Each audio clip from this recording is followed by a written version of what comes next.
Hello everyone, it is Akari, and I have been thinking quite a lot about Sorry, that was unintentional. Sonic Prime. I absolutely love the character designs in that show. And contrary to popular belief, and sometimes I even doubted myself, but I like Sonic Prime quite a lot, even without the Sonado content. Just a bit less. Nah, I'm just kidding. But that's why we're gathered here, Akari Nation. I wanted to draw my two favorite Sonic Prime characters. You guessed it, Sonic and Shadow. Ha! Bet you believed I would be capable of, because I am. I would dedicate an entire video on just drawing Sonic and Shadow if I could. But that's not very engaging, isn't it? But being so for real right now, today I'll be drawing and commentating my process on some illustrations I've made of Tails 9 and Rusty Amy, but with a twist, and a way past cool announcement at the end. So stay tuned for that. Winkus Wonkus. Now, a little bit of a warning. Don't worry, it's nothing too bad. I am just warning you that my mic might sound a little bit different today. Just because I updated my computer and all my settings were poof, just vanished. I had to reset my mic, but the thing is, I don't quite remember what I had done to make it sound good. So apologies if this audio is like very, very crappy. I hope not. I really darn hope not. But I still... Audio warning, this might not be the best audio on the Akari Talks channel. Or maybe it will sound better. I don't think so, but let me know your thoughts in the comments, pretty please, because I am as lost with audio as can be. I am not an audio technician. Either way, let's start the drawing with Rusty Amy, which I know her name is technically Rusty Rose in the show, but like, have you heard how Japan Sonic dub calls her? Just watch. I find it so cute when Japanese Sonic speaks English. So yeah, that's why we're referring to Rusty Amy as Rusty Amy today. But now let's yap about this design because I've been procrastinating on a while. Well, actually, before that, fun story. I didn't remember on which episode that line of "Yes, Rusty Amy" was featured in. So I searched it for it in YouTube, and man, I didn't come up with anything. I couldn't find it. And then I searched the internet with it. I searched everywhere, but in Netflix.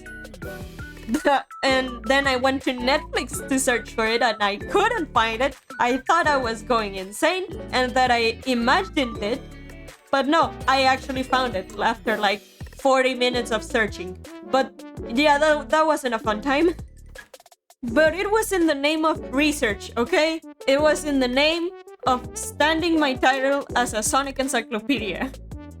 Akari, what do you do when you're making videos? Yeah, 90% of the time I'm just fact-checking that what I'm saying is correct, according to the Sonic canon. But oh well! Anyways, let's start yapping about the design this time. Now, the speed paint has been going on in the background for a while now, so you may know the twist by now. But the thing is, for these drawings, I wanted to make them human. And originally for this design, I wanted still her to be a robot, like a humanoid robot. But I decided to make her a human in a mech suit instead. Because if I recall correctly, Rusty Amy was a biological being, right? Being turned into a robot. So in my head, I was thinking that goes so well with the mecha vibes. And I gotta say, I was not happy about that because notoriously I'm not very good at drawing armor or mecha stuff. But this was a lot more fun than I remembered mecha art to be. Surprisingly. So this is a formal apology to my friend Dante for insisting that mecha art is way too hard for me. But yeah.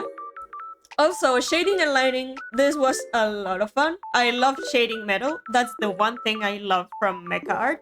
But usually mecha art is super simplified in the shading department, so that doesn't count. Though I think I screwed up with this one a little bit because I made the metal plates on her suit too shiny for someone called Rusty Rose. And that's entirely my fault. I got carried away with the effects. Whoops. But what can one do? And now onto the character I was most excited to take a crack at, Tails 9. Historically, I've been such a big 9 fan. Ever since that concept art of a more typical looking Tails but with 9 natural tails along with Sonic was released, I just went, yep, he's going to be my Blorbo now. And for a good while I think I had CEO of Tails 9 on my, I think, Twitter or Tumblr? Or maybe another social media app that I have in the bio. And I honestly can't remember which because it was right when Sonic Prime was released, but oh well. And I think that out of the whole cast, excluding Sonic for obvious reasons, I have drawn him the most. Go figure. It might not look like it. Huge mistake. It might not look like it. But my quote from my stream sensed comments, wholesome personality thing, but I have such an interest in dark topics or edgy characters in usually wholesome media. Huge parenthesis, only if it's done right. Like the one thing I've mentioned almost, if not in every single video of mine, the Metal Virus arc. Don't get me started on that because the video will be 10 plus minutes longer if I do start talking about the Metal Virus arc. But yeah, tangent aside, 9 was specifically manufactured to catch my attention from the get-go. I think so. With that said and in mind, for this design, I wanted to catch that misguided, edgy teenager vibe he has. So I gave him this almost like haterish expression, like he's hating on the viewer.